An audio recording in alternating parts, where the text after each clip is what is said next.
consulat du général du Sénégal à Marseille. Voilà, donc on revient avec Dr Martin Carvalho. Comme je l'ai dit au début de l'émission, encore juste 5 minutes avant de parler du diabète. Donc si docteur, vous pouvez être un peu concis. Voilà, parce qu'un bon politicien en général, on a du mal à vous canaliser. Maintenant, nous allons parler d'une affaire qui s'est passée à Marseille. Parce que je sais que vous êtes très engagé, vous étiez même sur les listes électorales donc, pour la mairie du 12e. Donc effectivement, vous cherchez toujours à faire quelque chose pour la communauté, que ce soit au Sénégal, que ce soit en France. Et en France, il y a eu une affaire qu'on appelle l'affaire Guy Tessier. Je dis on, que vous-même vous appelez l'affaire Guy Tessier, parce que vous avez été donc l'un des premiers à vous indigner, à crier. Parce que Guy Tessier, le président de Marseille Provence Métropole, MPM, avait dit que la ville de Marseille est sale. Et si elle est sale, c'est à cause des Africains. Il faut trouver des moyens pédagogiques pour que la ville ne s'africanise pas. Et vous vous êtes indigné. Et qu'en est-il depuis lors, docteur? Alors, Lamine, vous me tendez la perche. Et je vous remercie. Vous avez dit effectivement ce que j'avais à faire, donc je ne reviens pas. Mais ça me permet tout simplement de ramener la diaspora sénégalaise à l'hymne national. Je vais prendre le 4e couplet de l'hymne national, parce que je l'ai dans mon portable, je vais le lire, je ne le connais pas par cœur. Parce que nous, Sénégalais, on ne connaît que Pince et tous Vokola. Le 4e couplet dit: Sénégal, comme toi, comme tous nos héros, nous serons durs sans haine, et les 2 bras ouverts. L'épée, nous la mettons dans la paix du fourreau, car le travail sera notre arme et la parole. Le Bantou est un frère, et l'arabe est le blanc. Alors, je lance un appel à la diaspora. Et ça, je parle sous le contrôle de mon épouse, qui me soutient, heureusement, dans mes actions. Je pense qu'aujourd'hui, on doit créer une nouvelle génération de la diaspora sénégalaise. Ça ne veut pas dire qu'il y avait une ancienne génération qui n'était pas bonne. Mais cette nouvelle génération doit être empreinte de générosité pour essayer d'apporter ou de trouver des solutions, chacun dans son domaine de compétences, et Dieu seul sait qu'il y en a, pour l'avenir de notre Sénégal. Je lance cet appel parce que j'en ai discuté avec quelques personnes, dont toi d'ailleurs, pour créer tout simplement cette génération de citoyens. Après, on l'appellera comme on voudra. Je voulais placer un mot là-dessus. Et ça me permet tout simplement d'arriver à l'affaire Guy Tessier. L'affaire Guy Tessier, on la connaît. Je pense que tu en as eu à parler essentiellement beaucoup dans toutes les émissions que vous avez eu à faire ici, avec Mamadou. Je serai bref. Aujourd'hui, on a besoin tout simplement d'argent. On ne peut pas se permettre de dire qu'on veut être respecté si on ne se respecte pas nous-mêmes. Quand je dis si on ne se respecte pas nous-mêmes, cette affaire a eu lieu au mois d'avril, si je ne m'abuse. Aujourd'hui, on est au mois de septembre. Je vais vous dire clairement, nous n'avons que 850 € dans la caisse. Et je pèse mes mots. Combien d'Africains sommes-nous à Marseille? Combien de Sénégalais sommes-nous à Marseille? Est-ce qu'on se sent vraiment impliqué dans cette histoire, oui ou non? On nous a injuriés. On demande à avoir respect. Commençons par nous respecter nous-mêmes. Si c'était les Juifs ou les Arméniens, pour le problème financier, ça serait réglé en moins de 24 heures. Nous, à chaque émission, Lamine, vous rappelez que même celui qui donne 2 €, c'est bien. Mais on a besoin de 4500 € pour tout simplement mener cette affaire à bien. La parenthèse étant faite, nous aurons une réunion le 8 octobre. Lamine, tu en fais partie de ce groupe, je ne suis pas le seul, heureusement, avec le MRAP et l'avocat, pour savoir où est-ce que nous en sommes. Et dès que nous le saurons, Lamine vous donnera les informations utiles, le jour essentiellement du procès où il faudra venir nombreux, pour qu'on soit encore respecté, qu'on nous voit, parce qu'il n'y a que l'union qui fait la force. Et dès qu'on aura massifié essentiellement la population africaine, ces gens-là réfléchiront à 2 fois avant de parler, et essentiellement avant de nous injurier. Et ça, je pense que c'est une marque de respect, et d'ailleurs, Lamine, vous le disiez, c'est le procès du respect, ce n'est pas un procès politique. Si j'avais effectivement, comme beaucoup l'ont pensé, si j'étais dans le camp de Guy Tessier, mais pensez-vous que j'aurais eu le courage de l'amener à un procès? Je ne suis pas de son camp. Il le sait très bien. Il a voulu essentiellement m'embrigader dans des histoires politiciennes. J'ai su le remettre à sa place. Il a fait intervenir des gens. J'ai su le remettre à leur place parce que je ne mange pas de ce pain-là. D'accord? Je crois essentiellement à une idéologie. Je crois à l'égalité des hommes. Blanc, beurre, tout ce que vous voulez. Moi, je ne regarde pas l'individu qui soit blanc, noir, blanc ou jaune, qui soit, je veux dire, quelle que soit sa religion. Ça ne m'intéresse pas. Ce qui m'intéresse, c'est l'être humain. Donc nous sommes là essentiellement pour le mieux vivre ensemble. Donc ce procès, je vous en supplie, essayez que chacun regarde dans son fond de tiroir, qu'il puisse envoyer des sous à Lamine, à moi, à Charles Haro, à Ami Diouf, et qu'on puisse réunir cette somme-là pour le procès, je vous en supplie, et qu'on puisse passer à autre chose de beaucoup plus intéressant que Guy Tessier. Merci, Dr Martin Carvalho. Donc, merci beaucoup. Et bien sûr, comme le disait mon père, Lamine, le respect ne se demande pas, le respect ne se commande pas, le respect, ça s'arrache. Donc, Gaï, Joklen, nous méritons ce respect-là. Il est temps que ces hommes politiques arrêtent de parler de l'immigration, mais aussi de stigmatiser les Africains, comme je le disais, quand ils sont dans l'impuissance de régler certains problèmes qu'attendent les Français. Donc c'est à nous aujourd'hui de nous lever tous ensemble pour faire front, parce que il y en a marre, il y en a marre et il y en a assez. Voilà, donc Mamadou, juste une petite musique et on attaque le diabète. 04 91 08 28 15 04 91 08 28 10. Morena naambia hadisi. Nini? Ushanaambia hadisi bwana. Asha. Hadisi na kodano soma badale shushu. Ite sozeti jabani. Iwane zani para. Mena kanae. Tanzania ni boaye. Ila wawata.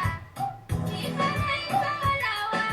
Shaka uniji zaule de manzani de badale shushu. Shaka uniji zaule de manzani de badale shushu. Adalai shushu. Adalai shushu. Adalai shushu. Adalai shushu. Wanyawe wanyawo. Kamuli ubaniwo. Wanyawe wanyawo. Oui Aldo, donc yaa ngi ci biir ki moom spécial Aldo yo laa ko dédicacé. Bon, xëccal Maman Diallo aussi ak Bass. Marion, mais ton fils aussi.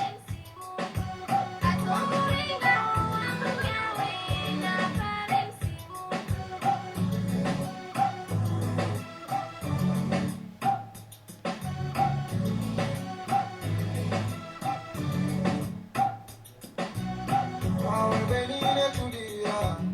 Nami nikawe msimu. Wao wanana uwade. Ulio morile uno. Ila mtake na wae.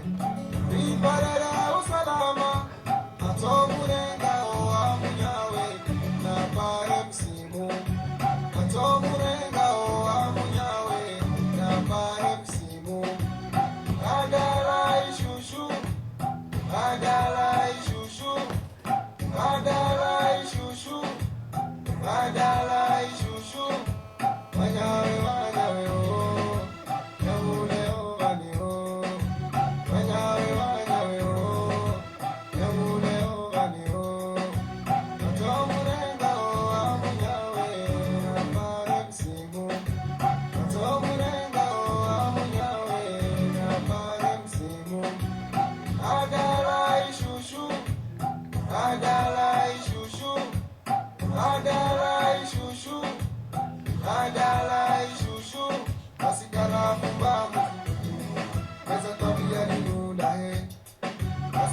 chouchou.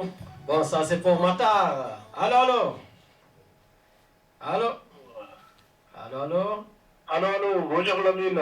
Oui, bonjour notre envoyé spécial depuis la Corse. Ah, merci Lamine. Alors, qu'est-ce qu'il y a de beau en Corse là-bas? Il fait chaud, il fait très chaud ici. Donc voilà, on est là pour le boulot. Voilà, de toute façon, on est là quoi. Moi, j'ai C'est pas la une chance de belle vous ville, hein. écouter parce que j'ai pas internet quoi. Ah ben oui, oui, ma foi, pourquoi aller là-bas si loin? Mais tu sais, raison de travail, c'est pour Ah ça. oui. on est là. Le travail d'abord, t'as raison. Moi, je salue tous les auditeurs, je salue Momodou, Richard et Grand Moïse et Martin Carvalho. De toute façon, j'ai appelé pour faire mes condoléances à Tata Marie et à Tonton Ndiaye Diallo qui a perdu son père. Donc voilà, kon moo maa ngi nuyu ku nekk si sa tur ak si sa sant tamit di jaale Tata Marie nga xam ne papaam dafa wàcc liggéey kon fa mu nekk yal na ko yàlla yërëm. Amiin. yàlla seddal suuf ci kawam te yàlla yokk leeram. Amiin, amiin. waaw ci biir loolu Lamine tamit amoon naa benn question pour Martin Carvalho. Waaw. donc bëggoon xam projet yi amoon Sénégal maanaam kiiwu projet yi mu kii woon si région yi Thiès Saint-Louis et cetera lu mu bëggoon xam projet yooyu fu mu toll quoi bëggoon naa mu kii ma ci loolu quoi. Ok, projet yi mu def Saint-Louis. waaw projet yi mu def si région kii quoi Dakar Saint-Louis. D'accord, c'est projet. xam nga projet yi Bon. Sur le diabète quoi. waaw sur le diabète waaw. Inch'Allah, voilà, dina ci répondre après. waaw d'accord ça va. En tout cas, sama rak, bon courage.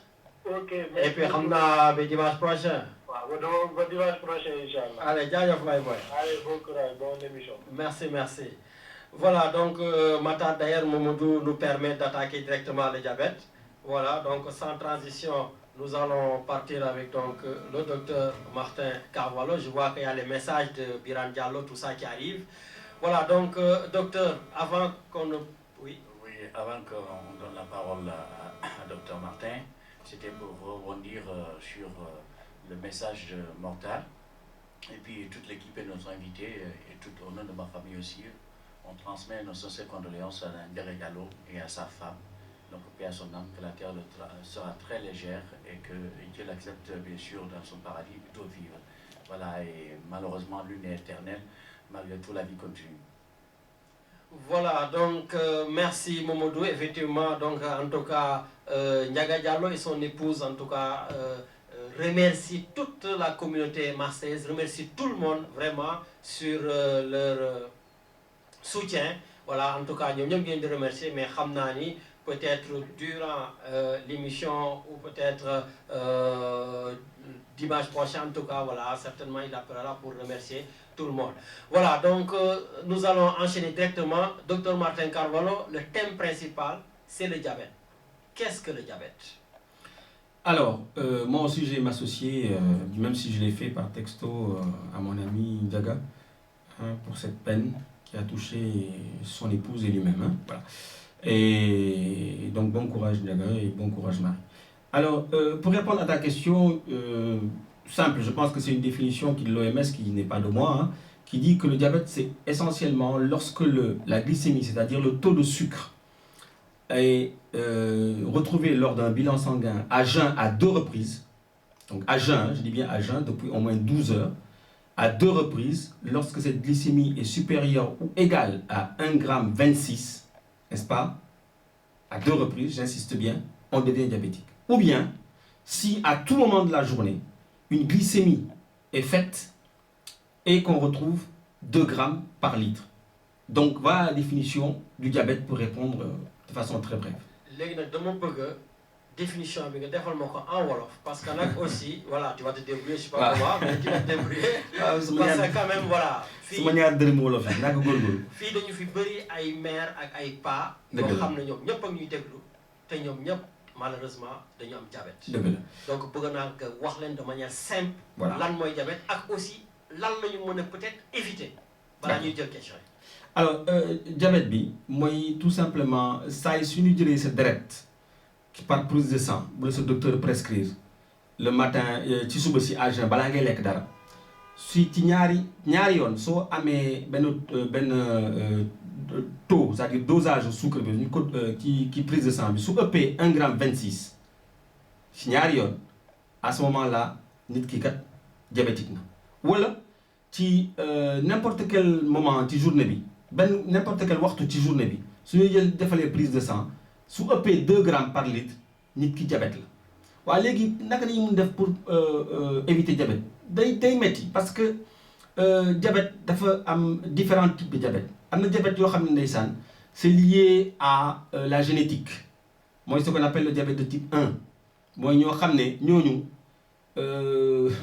suñ ko waree wax ci simplement dans notre fatalité sénégalaise yàlla moo leen ko jox quoi c'est-à-dire que c'est pas scientifique ce que je dis hein mais c'est parce que tout simplement dañu amoon ki seen waa famille déjà ñi xam ne ils étaient diabétiques et donc à ce moment-là ils deviennent diabétiques parce que tout simplement dafa am kii seen pancréas day am jafe-jafe seen pancréas mënutul fabriquer insuline donc ñooñu diabétique de type 1 nañu dañuy soxla insuline donc c'est pour ça on les appelle aussi diabète insulinodépendant la plupart du temps nag ñooñu ndeysaan bu ñu nekkee xale nañuy am diabète boobu diabète boobu barewul ci àdduna bi il représente environ 10 à 15% de la population mondiale des diabétiques beneen diabète bi mooy diabète de type 2 boobu moo gën bari te boobu moo gën a neex sax prévention bi moytu ko moo gën neex parce que boobu ci affaire wu lekk la rek la jëfi ñuy lekkee alimentation de mauvaise qualité boo xam ne en gros riche en sucre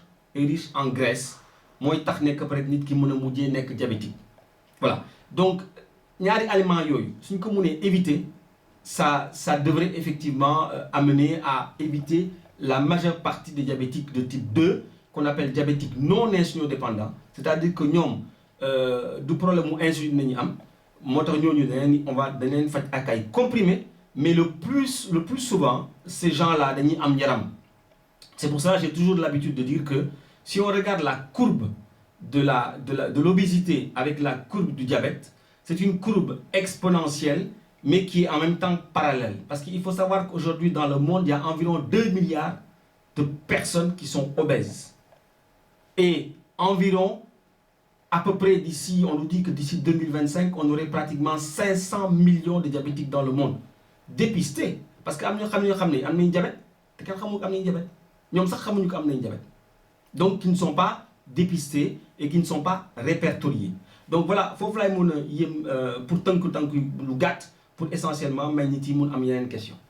Voilà donc mais xam naa di nga ci ñëw daa waxuloo diabète africain def naa am na jenn diabète boo xam ne africain rek ñoo ko moom. Effectivement bëggoon naa ci dugg après je me suis dit xëy na on va me poser les questions. Alors bàyyi ñu jël question yi. Voilà. Voilà donc Richard je pense déjà on a un auditeur après on va lire quand même les messages qui arrivent par internet. Allô. Oui allô oui bonjour Lamine. Oui Babacar. bonjour Babacar Ba. Comment ça va? Ça va alhamdulillah. Merci bien. Voilà vous êtes à l'antenne.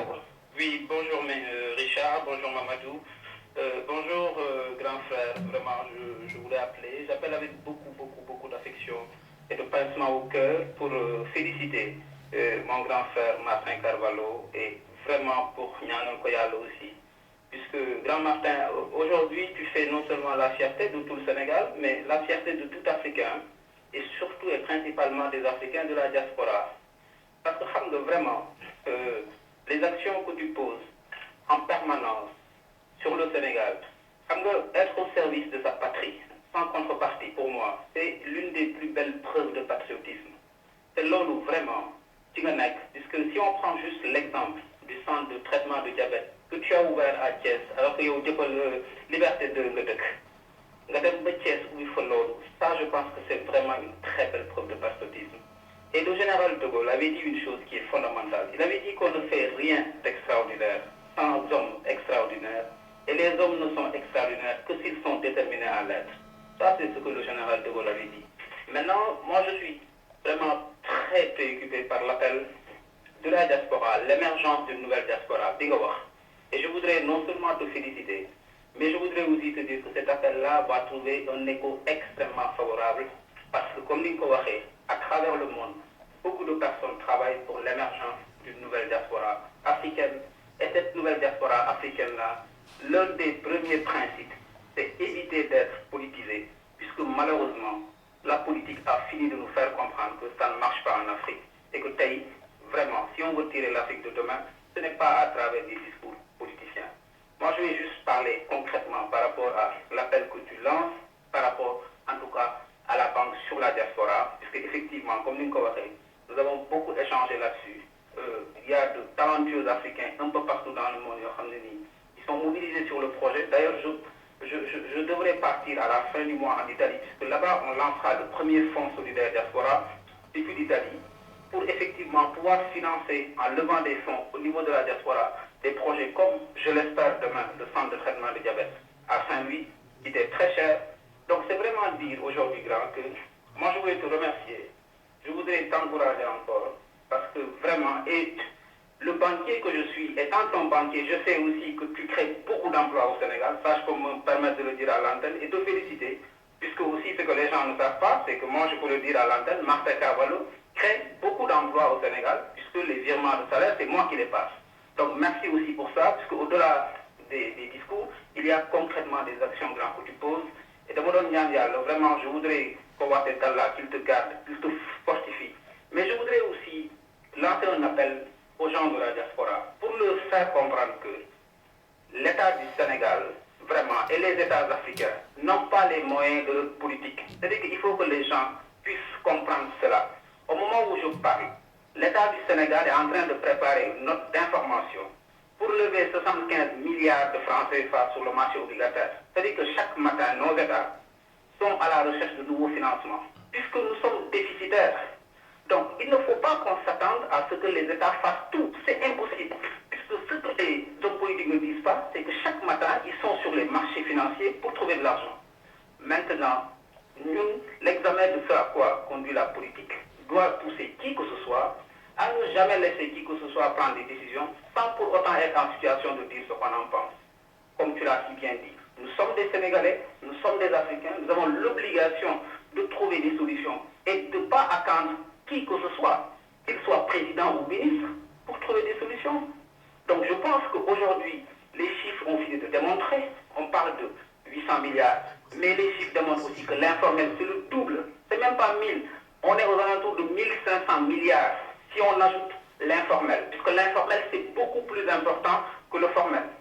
Sans compter les 54 milliards de dollars que la Banque mondiale dit que les Africains l'ont épargné dans ces pays du Nord. Ah, okay, il faut conclure s'il te plaît.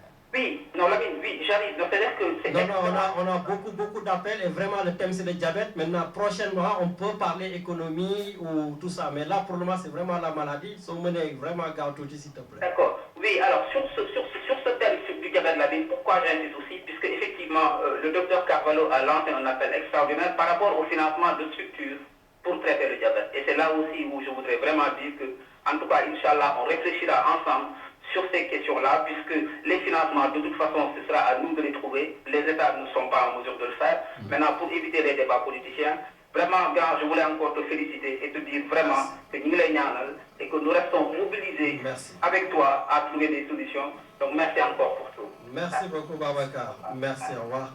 Voilà, donc, Richard, donc, je te laisse gérer ça. Nous allons partir à l'antenne, non pas à l'antenne, par le mail. On a des messages là-bas, Richard. On va le retrouver. Bon, c'est pas grave. J'en ai déjà un qui est là. Hein? Oui, la question de Diatou, c'était laquelle? Déjà, on prend celui-là. Matar Sek, qui parlait donc des projets. Bon, juste parce qu'il y a un gadget, mais rapidement, où tu en es avec les autres projets? Voilà. En fait, Matar, comme il n'avait pas Internet, donc il n'avait pas écouté ce que j'ai pu dire. Donc aujourd'hui, bon, Thiès, ça marche bien, Thiès est autonome, donc il n'y a pas de souci là-dessus. Je fais des visites éclairs à tout moment que j'arrive au Sénégal sans les prévenir de mon arrivée, effectivement, et je vois que tout marche bien, donc je m'en réjouis. Après, mon point de chute, vraiment pour terminer à l'axe nord, c'est essentiellement Saint-Louis. Mais comme je vous l'ai dit, je suis en train de vouloir faire un projet donc, de congrès au Sénégal pour pouvoir attirer essentiellement les investisseurs afin que l'on puisse essentiellement au moins faire quelque chose pour Saint-Louis.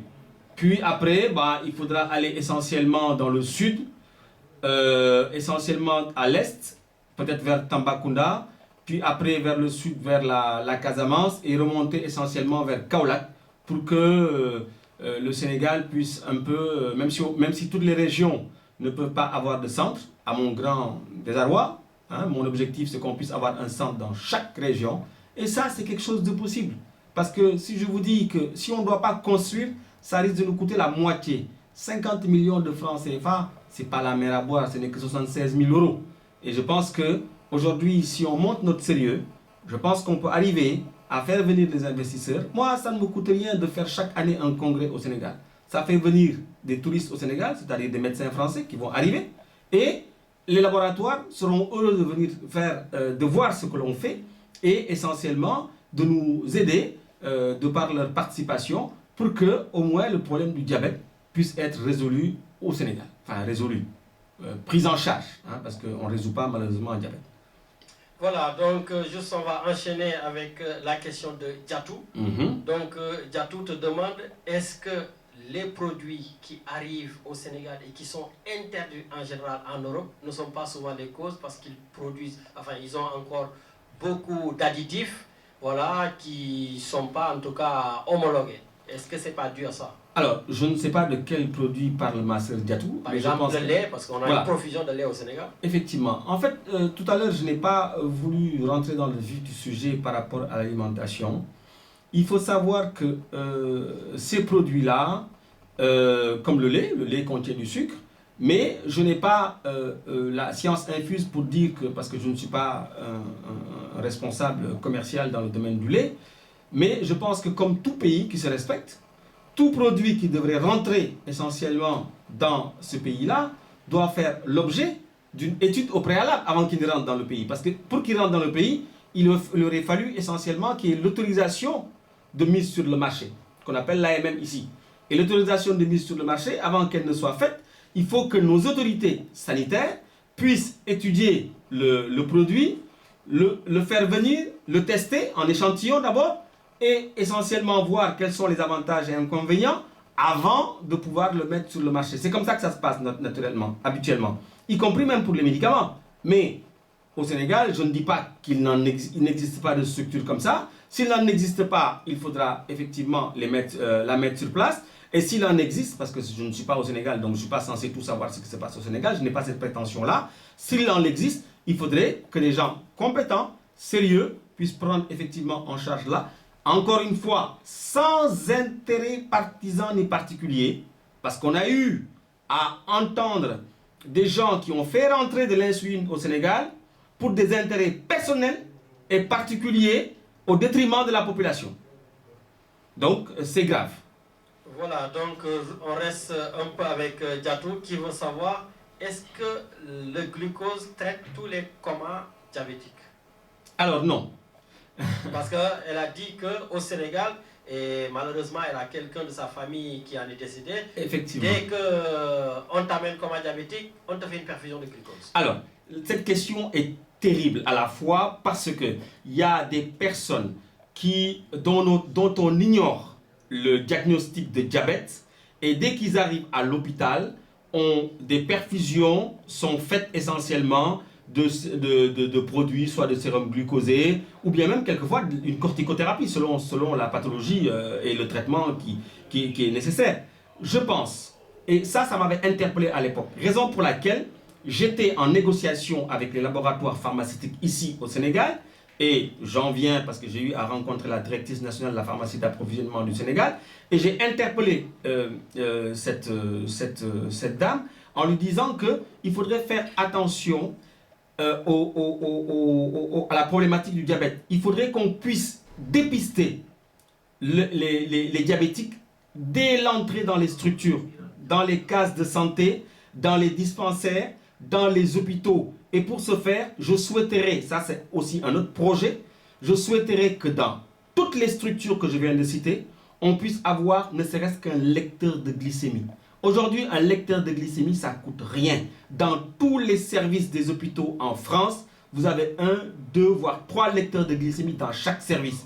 Quand vous allez au Sénégal, il y a des services qui n'ont même pas de lecteur de glycémie. À partir de ce moment-là, si la personne qui arrive, qui est dans le coma ou qui n'est pas dans le coma, et à qui on n'a pas pris la glycémie au bout du doigt, ce qu'on appelle une glycémie capillaire, c'est comme quelqu'un qui a une hypertension artérielle qui vient à l'hôpital et qu'on ne lui prend pas l'attention.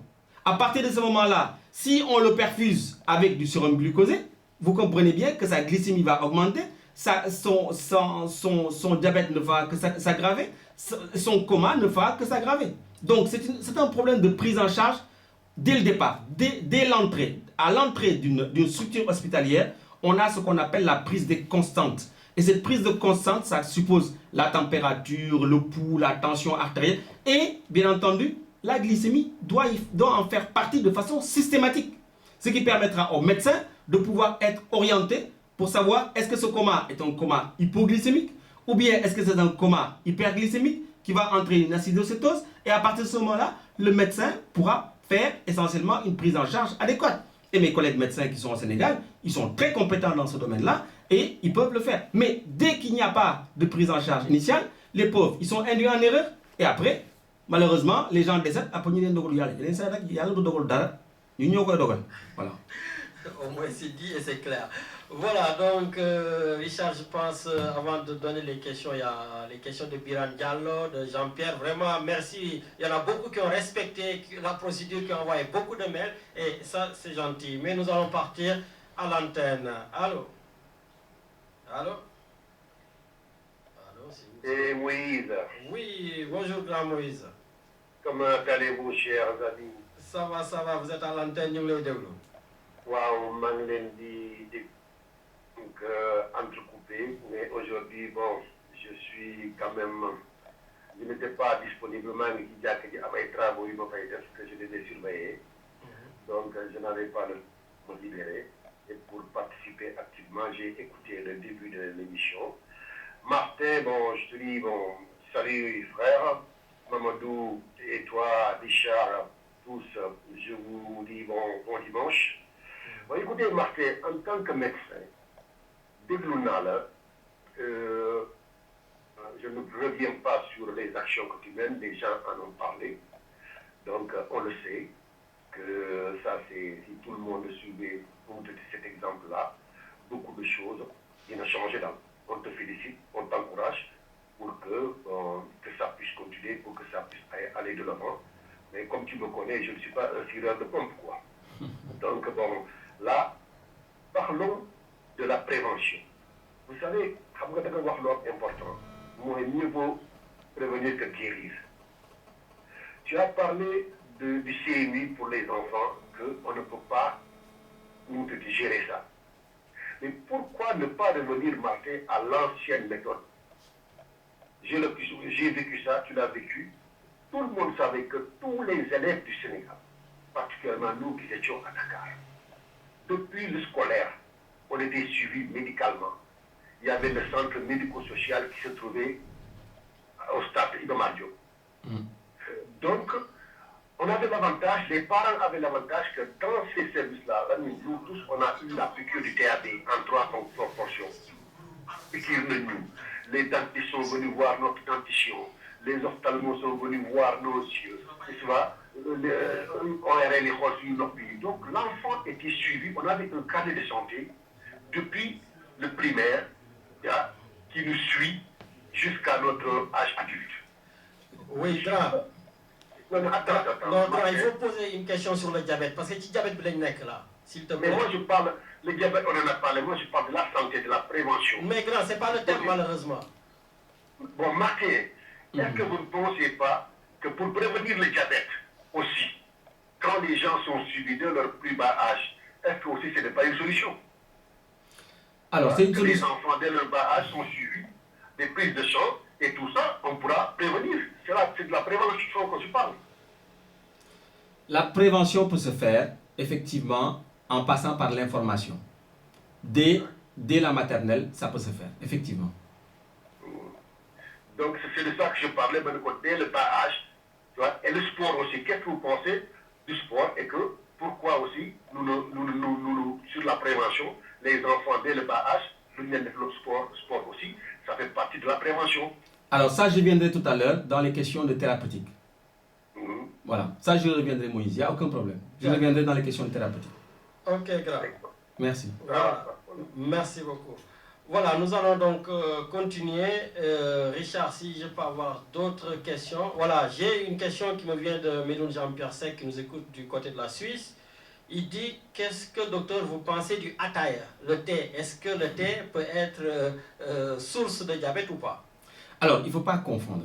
Le thé, je pense a des vertus que tout le monde connaît, les Chinois nous l'ont démontré. Mais si on regarde bien, nous Sénégalais, le thé qu'on utilise, d'abord il est bouilli, il est rebouilli, il est sucré. Donc on en perd un peu tous les avantages. Parce que si vous prenez l'exemple des Chinois, ils font un thé hyper léger. D'accord? Alors que nous, il est hyper concentré, quasiment amer, raison pour laquelle d'ailleurs nos compatriotes mettent du sucre à l'intérieur. Alors, ce n'est pas parce qu'on mange du sucre qu'on devient diabétique. Je veux bien être clair là-dessus. Il y a des gens qui s'adonnent à manger du sucre tout le temps et qui ne deviendront jamais diabétiques. J'ai bien dit tout à l'heure qu'il y avait des gens qui avaient des problèmes au niveau de leur pancréas. Je n'ai pas voulu rentrer dans le détail, mais je vais y rentrer. C'est-à-dire que le diabétique de type 1, il va être agressé, son pancréas va être agressé par des anticorps anti-pancréas, on va dire comme ça, pour ne pas rentrer dans le détail. Et lorsque ces anticorps vont détruire les cellules du pancréas, les cellules du pancréas qui sont là que pour sécréter de l'insuline, pour fabriquer de l'insuline, pas seulement parce qu'il y a d'autres choses qui sont fabriquées dans le pancréas, et à partir de ce moment-là, ces cellules étant détruites, le pancréas ne peut plus fabriquer de l'insuline, le patient devient diabétique, parce que l'insuline, c'est une hormone qui fait baisser le taux de sucre. Donc vous comprenez bien que quand les anticorps agressent le pancréas n'arrive plus à fabriquer de l'insuline, le patient devient diabétique, quel que soit son état. Oui, Ben. De deux, le diabète de type 2, lui, c'est ce qui nous intéresse parce que ça représente 80 à 85% de la population mondiale. C'est essentiellement un problème de malbouffe. Mais quand vous avez deux ennemis, le sucre et le gras, quand vous les associez, vous prenez du poids. Ce poids, cette graisse, pour schématiser, va aller étouffer tous les organes, c'est pour ça qu'on dit les graisses barreaux, va empêcher à ce pancréas de fabriquer, enfin il en fabrique, mais que l'action de cette insuline qui devrait sortir pour aller vers les organes pour faire baisser le taux de sucre, c'est comme si cette insuline-là était étouffée par le gras. Je schématise. Et à partir de ce moment-là, ce pancréas-là s'épuise à fabriquer beaucoup d'insuline, qui au demeurant ne fait que augmenter aussi la prise de poids, parce que l'insuline est une hormone qui fait prendre du poids. C'est pour ça que quand les diabétiques sont maigres, de type 1 sont maigres, quand on leur donne de l'insuline, ils prennent du poids. Et donc, chez le patient diabétique de type 2, qui a un hyperinsulinisme, c'est-à-dire qu'il fabrique beaucoup, son pancréas fabrique beaucoup d'insuline par rapport à son poids, mais cette insuline est inefficace pour la bonne et simple raison que, de façon schématique, son insuline est étouffée, entre guillemets, par, si vous voulez, le gras. Et ce patient devient diabétique parce que l'insuline qui aussi devrait diminuer le taux de sucre dans le sang, c'est-à-dire wani sucre gi di mun wàññiku parce que tout simplement insuline boobu bu mu fabriqué amul action yeggul ba fu mu waroon yegg. Donc à partir de ce moment-là, on a une hyperglycémie. Raison pour laquelle, dans le traitement de ces patients-là, on leur demande tout simplement d'éviter le sucre. Mais on ne peut pas éviter le sucre parce que même dans la salade, quand vous prenez 100 grammes de salade, il y a 5 grammes de sucre. 5 grammes de sucre, c'est un morceau de sucre. Dans le pain, il y a du sucre. Dans la farine, il y a du sucre. Dans le couscous, il y a du sucre. Dans les pâtes, il y a du sucre. Donc le sucre, on ne peut pas s'en passer parce que l'organisme en a besoin. Donc je ne dis pas ici aujourd'hui qu'il ne faut pas manger du sucre. Parce qu'à ce moment-là, nos diabétiques, on leur donnerait que de l'eau et que de l'eau. Donc à partir de ce moment-là, on ne peut pas vivre comme ça. Mais le premier traitement du diabète, comme le disait tout à l'heure Moïse, ce n'est pas seulement un problème tout simplement de médicaments. Il y a la nutrition, mais il y a aussi essentiellement l'activité physique. Donc voilà, ça c'est important. Parce que à l'époque, comme on n'avait pas des jeux vidéo, on n'avait pas des boîtes, il n'y avait pas de marketing très important, des spots publicitaires qui parlaient de boissons sucrées à la télé. Il n'y avait même pas à l'époque de télé, il faut être clair. Qu'est-ce qu'on faisait nous? On allait faire du football, on allait courir, on faisait des olympiades. Donc tout ça, on faisait du sport. Raison pour laquelle dans les années 70, comme disait notre ami Medoun Jean-Pierre, il y avait beaucoup moins de diabétiques Pourquoi? Parce que les jeunes on faisait essentiellement la promotion de l'activité sportive.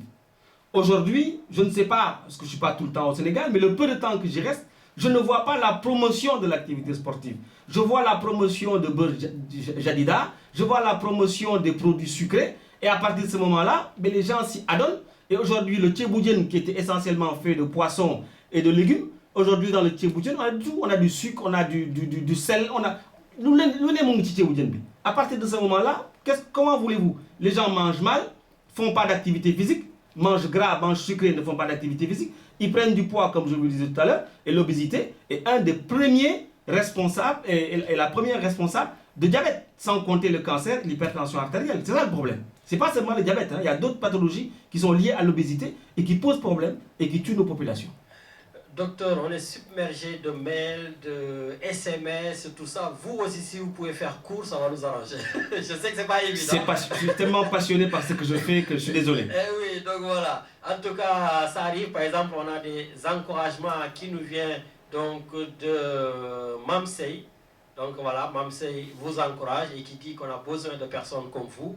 On a aussi des questions de Biran Diallo. Mais Biran, le docteur a répondu à votre première question donc, sur l'augmentation du taux de diabétique aiguë. Mais votre deuxième question, quels sont les signes prédominants d'alerte du diabète? Ça, c'est la question de Biran Diallo. Alors, je vais essayer d'être court, Biran. Alors, dans le diabète de type 1, c'est-à-dire le patient qui est amaigri, qui arrive essentiellement dans l'enfance, les signes sont faciles. On appelle ça un syndrome cardinal, c'est-à-dire il y a 4 signes. Il y a l'asthénie, c'est-à-dire qu'il sonne complètement. Il y a l'amaigrissement. L'asthénie est due à l'amaigrissement qui est dû à la perte tout simplement musculaire. Hein. Donc il y a l'amaigrissement, donc l'individu maigrit. Alors ce n'est pas obligatoirement à chaque fois le sida, hein, parce qu'on pense qu'effectivement dès que quelqu'un maigrit c'est le sida. Et il y a ce qu'on appelle la polydipsie, c'est-à-dire que l'individu boit beaucoup. Et la polyurie, c'est-à-dire que l'individu pisse beaucoup. C'est normal, quand vous buvez beaucoup, vous pissez, hein, c'est logique. D'accord? Donc ça, c'est ce qu'on appelle le syndrome cardinal. Et il est facilement visible. Et parce que l'entourage va dire, ah, mais Kidé, il maigrit, bien qu'il mange avec de l'appétit, il boit et il pisse. Là, c'est facile. Et il est fatigué. Il est beaucoup plus fatigué. Bon, là, c'est facile, c'est le diabète de type 1. Mais dans le diabète de type 2, pour répondre à Biran, il n'y a aucun signe. Il n'y a aucun signe clinique. Le seul signe, il est biologique, c'est quand on fait la glycémie à jeun ou quand on fait la glycémie à n'importe quel moment de la journée. Ou à jeun, à 2 reprises, c'est supérieur à 1,26 g, ou bien à n'importe quel moment de la journée, c'est 2 grammes par litre. Donc, et comme c'est ce diabète-là qui est le plus important, ça représente 80 à 85% de la population mondiale, y compris même au Sénégal, vous comprenez bien que c'est une maladie sournoise, insidieuse. Et quand on pose le diagnostic, la plupart du temps, on a perdu du temps, parce que quand on pose le diagnostic, peut-être que le patient est déjà diabétique depuis au moins 5 à 10 ans. Donc on a un retard diagnostique par tout simplement méconnaissance et bien entendu parce que l'individu se porte bien et comme nous en Afrique quand les gens se portent bien on se dit mais qui est amna khalis ou le CM nerna ou le voilà muntitar ou boire parce que nous aussi les hommes on aime les femmes qui sont grandes et fortes. Ben, nous aussi on est un peu responsables hein, et donc on nourrit nos femmes comme en Mauritanie par exemple dès l'âge de 15-16 ans on nourrit les femmes pour qu'elles soient belles avec du lait, on les gave et finalement ces femmes grossissent, deviennent obèses, ont de l'hypertension artérielle, ont du diabète. Mais le problème, c'est qu'on s'en rend compte trop tard. Voilà. Voilà, donc on a aussi les diabétiques qui te soutiennent. Donc je vois Merkine Goudjab qui dit félicitations au docteur et encouragement en tant que diabétique. Voilà. Merci. Merci à Kine Goudjab. Ça, c'est rigolo. Et maintenant, il y a Badou Diallo, grand Badou Diallo, qui dit pourquoi le docteur Martin Carvalho ne se tournerait pas vers les religieux pour avoir un deagle afin de lever des fonds. Je le dis de manière crue. Hein. Il n'a pas tort, le grand Bassirou. Sauf que je pense que les religieux, moi personnellement, c'est ma conception hein, des choses. Les religieux, je préfère bien qu'ils restent dans leurs églises et dans leurs mosquées. Parce que dès qu'on arrive dans la politique avec les religieux, ça pose problème. Maintenant, on est au Sénégal. C'est des gens qui effectivement ont un impact sur la population qui est très important. Donc pour véhiculer des messages, je pense qu'effectivement, ils peuvent nous aider. Maintenant, si les religieux entendent ce que j'ai envie de faire que ce soit les Mourides, les Tidjanes, les Layènes, moi je n'exclus personne, d'accord? Parce que j'ai des amis de tous les bords à ce niveau-là. Et à partir de ce moment-là, s'ils ont envie de faire quelque chose, moi je suis tout à fait prenant et partant. Moi, je ne fais aucune différence entre le chrétien, le noir, le couleur, le sérère, le casamancé. Nous, on est du Sénégal. Donc, nous, on est là en tant qu'experts, et je ne suis pas seul, pour essentiellement guider et dire voilà comment on pourrait effectivement arriver à améliorer la prise en charge du diabète au Sénégal. Donc, je suis tout à fait d'accord avec le grand Bassirou Diallo, tant que ce n'est pas politisé. Voilà. Voilà, donc juste rectificatif, c'est pas donc tonton Bassirou Diallo, c'est tonton Badou Diallo. Ah, Badou Diallo, voilà. Effectivement, c'est Badou. Excuse-moi, oui, voilà. Je dis Bassirou. Donc, Biguinono, et puis Richard, on a quelqu'un. Voilà, et puis sur ça aussi, il y a Grand Moïse qui est à la mosquée, qui s'active beaucoup du côté religieux. Pourquoi pas, il peut les inciter à lever des fonds. Tout à fait. Voilà. On va à l'antenne, il me semble, non? Allez, allô? Oui, bonjour Lamine, c'est Djeja. Oui, bonjour Djeja, il y a l'antenne, on t'écoute. Voilà, on remercie bien beaucoup le docteur Cavallo qui fait du bon boulot. Et que moi, ma question c'est pourquoi ne pas se retourner vers les gens qui ont la presse, qui ont la télé, les gens comme Youssou Ndour, le truc Nias, là, tout ça, qui ont des télés, des trucs comme ça, pour faire passer l'information, pour avoir des temps d'antenne et d'informer les gens sur les maladies, surtout le diabète qui fait des ravages au Sénégal. C'était ça ma question. Et que, bon, voilà, on l'encourage et que, bon, j'adhère à tout ce qu'il a dit parce que c'est ce que je pense et c'est la réalité au Sénégal. Merci. Ben, merci Diatou, juste pour compléter à Djeja. Donc merci Djeja, et juste pour compléter, bon, j'espère que ça se fera parce que je disais que le 14 novembre sera la journée mondiale du diabète. Et puis il faudrait savoir, docteur, je parle sous votre contrôle, une personne meurt du diabète toutes les 8 secondes dans le monde. Tout à fait. C'est plus que le sida et le paludisme réunis. Tout à fait. Ben, c'est dû tout simplement à la méconnaissance de la maladie et surtout le fait qu'elle soit une maladie sournoise. Parce que toutes les 8 secondes, la majeure partie des gens qui meurent, excusez-moi, c'est des gens effectivement diabétiques de type 2 qui arrivent à l'hôpital, on n'en est pas conscient, qui sont pris en charge sans pour autant qu'on sache qu'ils sont diabétiques et qui subissent des soins, qui sont perfusés, comme disait tout à l'heure Master Diatou, et qui finalement rentrent dans le coma et on se pose la question, qu'est-ce qui se passe? Ça, c'est un fait. Puis après, il y a aussi les complications du diabète. Je ne suis pas arrivé dedans parce que ça pourrait faire peur. Les complications du diabète sont terribles. Et le problème, c'est que quand les complications arrivent, on ne peut plus faire marche arrière. Moi, je dis souvent à mes patients, quand les complications arrivent, on ne peut plus faire rewind. Je suis de la génération où on mettait la cassette, on faisait rewind, on revenait. Donc là, on ne peut plus revenir. Donc, il faut prendre en charge ce problème de diabète-là. Il faut le prendre à bras le corps. C'est un problème de santé publique. Et je suis tout à fait d'accord avec Djeja parce que j'ai jamais voulu médiatiser ce que je faisais. Et beaucoup de gens de la communication m'ont dit, tu as tort. Et je reconnais mes torts. Raison pour laquelle, quand le professeur Tunkara m'a interviewé, il m'a dit, il va falloir que l'on communique beaucoup sur cette façon, effectivement, que tu as de faire. Mais je dis encore une fois, je ne suis pas le seul qui fait des choses pour le Sénégal. Hein. Il ne faut pas croire que je suis le seul. Il y a beaucoup de gens qui font des choses pour le Sénégal. Mais dans ma spécialité, dans le domaine de ma spécialité, je pense que je peux arriver à agréger des compétences, qu'elles soient des gens qui sont dans le monde financier, dans le monde juridique, dans le monde de la communication, pour arriver à alerter nos autorités qui sont conscients. Mais je pense qu'eux aussi, les pauvres, ils sont dans une situation où ils n'ont pas les moyens, c'est-à-dire l'argent, c'est le nerf de la guerre. Et aujourd'hui, moi j'ai envie de dire, ma mission sur terre, c'est comme, voilà, c'est le bon Dieu qui m'a dit qu'il faut que tu fasses ça. Chacun a sa croix. C'est cette croix-là que j'ai. Je la porte volontiers. Elle est lourde, je sais. C'est pas facile. Quelquefois, j'en fais des insomnies. Mais je suis prêt à la porter parce que tout simplement, donc à partir de là, que je le fasse bien, j'essaierai de le faire le mieux possible. Et après moi, il y aura d'autres qui le feront. C'est tout. Moi, je ne sais que de creuser un sillon et puis de donner des idées. Après, si c'est pas moi, c'est pas grave. Quelqu'un d'autre sera là pour le faire et certainement mieux que moi. Voilà. Voilà, grand. Voilà, peut-être une dernière question. Je vais poser une question. Bon, hier, j'ai rigolé, je ne devais pas le faire. Donc, ça me tante pour diabète. Et il y avait une infirmière sadique qui est venue donc la voir. Tibi Wartan, si tu as le diabète nii am na ku nekkoon ci hôpital bi dañu dagg ñaari tànk yi dañu loqati bët bi teg fee sama mère bi ndeysaan di jooy tu vois ça m'a fait un peu rigoler c'est-à-dire lan mooy andi loolu ay dagg tànk wala est-ce que am na ci ou pas. Oui, alors ça ce sont les complications du diabète. Alors le diabète atteint essentiellement toutes les artères de notre organe.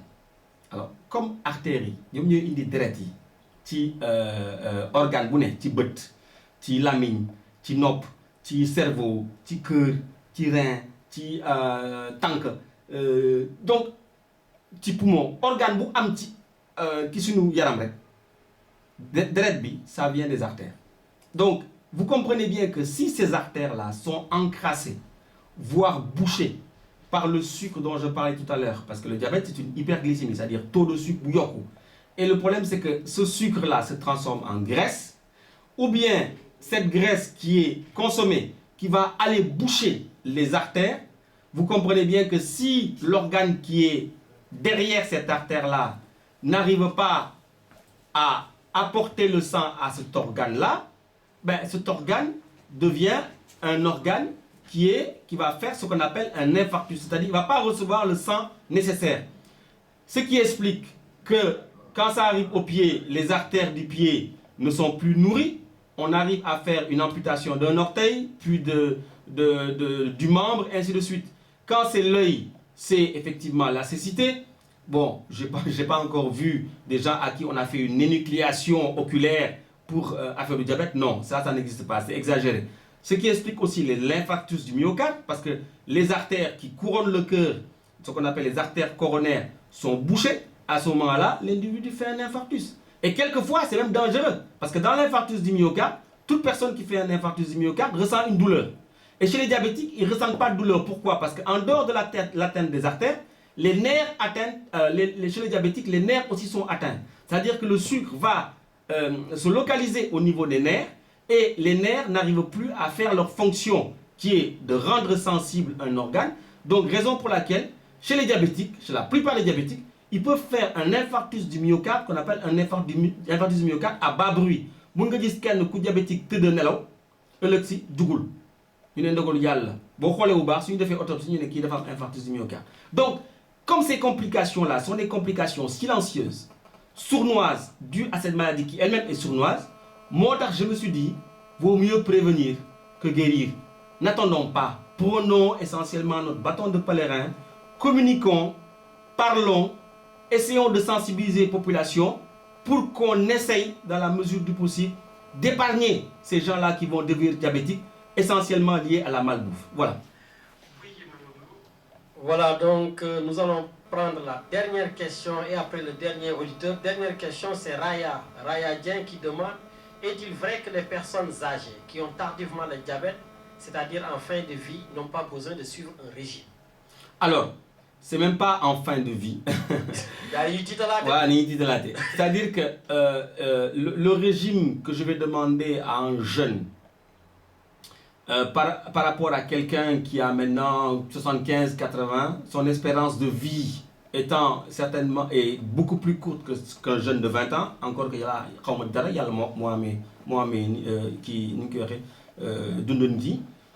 on suppose que l'espérance de vie d'un enfant, enfin d'un jeune de 20 ans, étant beaucoup plus longue que celle d'une personne de 80 ans, à ce moment-là, on est beaucoup plus souple dans l'alimentation. Et j'aime pas le mot régime, parce que qui dit régime dit restrictions. Je disais tout à l'heure qu'on ne pouvait pas empêcher un diabétique de manger du sucre. Les jeunes diabétiques que j'ai, qui sont sous pompe à insuline ou bien sous injection, vont au McDo. Hein. Je le sais très bien, même s'ils ne me le disent pas. Je le sais parce que je les vois quelquefois.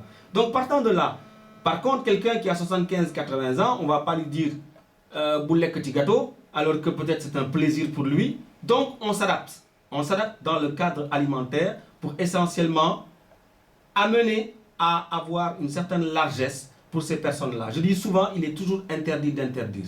Voilà. D'accord. Et puis nous allons prendre notre dernier auditeur, Richard Valentin. Est-ce qu'il est là? Allô?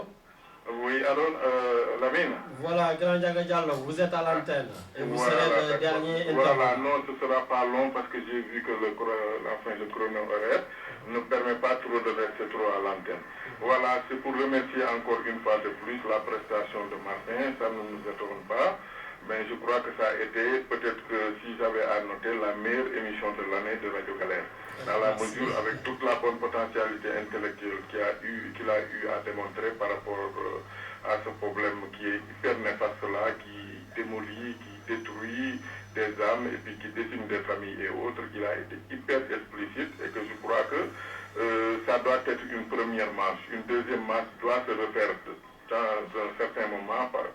S'il prenait l'exemple de le faire de temps en temps, au moins une fois par mois ou une fois par semaine, de revenir au niveau des ondes de Radio Galère pour repasser ces messages, je crois que ce serait quelque chose qui serait hyper bénéfique pour toute la population. Eh ben, il répondra en direct avant de partir.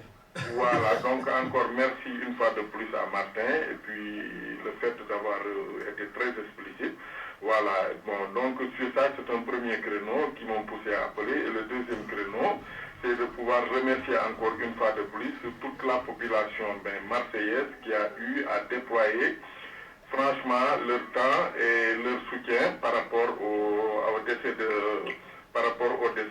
la femme du père de ma femme, en l'occurrence Marie Diagne, qui a perdu son papa avant-hier. Il y a eu une très très forte mobilisation. Donc je profite de ce temps d'antenne-là pour remercier de par son nom pratiquement toutes les Marseillais et tous les Marseillais qui ont eu à se déplacer pour pouvoir venir supporter, la consoler sur cette dure épreuve-là. Et que troisième créneau aussi, bon vite fait, comme d'habitude, la FAP organise encore son grand soutien de participation à la grande fête de l'Aïlet Kébir qui se prépare, voilà, pour mieux encadrer tous nos concitoyens et tous nos amis, pour que cette fête puisse se passer dans de bonnes conditions, raison pour laquelle on a fait des négociations pour ne pas utiliser un terme qui se risque d'être un terme publicitaire, de ne pas citer cette personne, il y a des personnes qui comprendront que ça se passera au marché aux pistes. Donc samedi prochain, on invite toutes les personnes qui veulent faire les réservations, voilà, de moutons, de se présenter donc au marché aux pistes à 17h30. Voilà, Momodou connaît le chemin, et puis bon, il y a d'autres personnes qui connaissent le chemin, et que sinon, je laisse mon numéro de téléphone pour n'importe quel contact pour avoir plus d'explications. Voilà, donc je laisse mon numéro, le 06 encore, 75 06 24, on leur donnera plus d'informations pour leur faciliter la préparation de cette fête. En tout cas, merci encore à toute l'équipe, et bonne journée, et à bientôt. Merci encore. Merci beaucoup, Grand, merci beaucoup, et puis bon après-midi. Voilà, donc, Grand, nous sommes arrivés au terme de cette émission et je vais vous laisser tout simplement conclure par rapport à tout ce que vous avez entendu et tout ce que vous avez vous-même dit, ou bien si vous avez oublié de dire quelque chose, c'est le moment de compléter. Pour répondre à la question de Ndiaga, qui est un ami d'enfance, je ne pense pas que je puisse occuper l'espace de communication de Radio Galère tous les mois, tous les trimestres. Je pense que ce serait prétentieux de par mon temps, et puis je pense qu'il y a d'autres intervenants talentueux, beaucoup plus talentueux que moi, qui ont besoin de cet espace-là, et je pense que venir une fois tous les ans, voire tous les 2 ans, c'est pas plus mal, hein. Et après, moi je suis à disposition de toute la communauté sénégalaise, la diaspora africaine en général, qui savent où me joindre pour effectivement que je puisse leur donner des conseils en consultation ou en dehors des consultations. Le mot de la fin, j'ai envie de dire, je reviens encore au Dalai Lama, ce que je disais au début. Hein, je te l'emprunte un peu parce que d'habitude c'est toi qui conclus dans ce domaine-là. C'est mon principe de vie. C'est-à-dire que pour connaître quelqu'un, n'écoutez pas ce qu'il vous dit, mais regardez plutôt ce qu'il fait. Voilà, merci. Merci beaucoup pour cette belle conclusion. Et comme d'habitude, la phrase de la fin d'émission, j'allais la faire. Mais cette phrase étant très très très belle, je ne peux que m'incliner. Donc je vous dis juste bonne fin d'émission avec Elsa qui vient d'arriver et que